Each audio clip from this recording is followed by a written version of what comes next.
Yep, this is recording. As you can see the water running down the pillar there right now.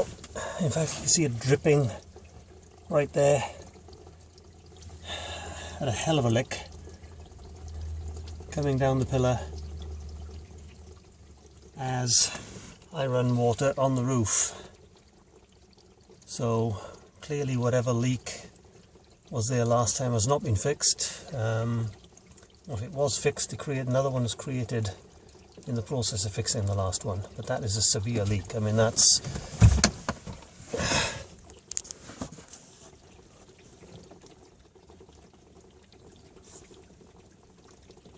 pretty bad.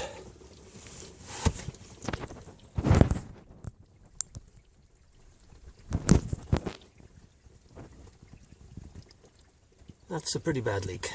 Okay. And just to confirm where the water is, that's where I've got the water running right now. So it's covering the forward edge of the sunroof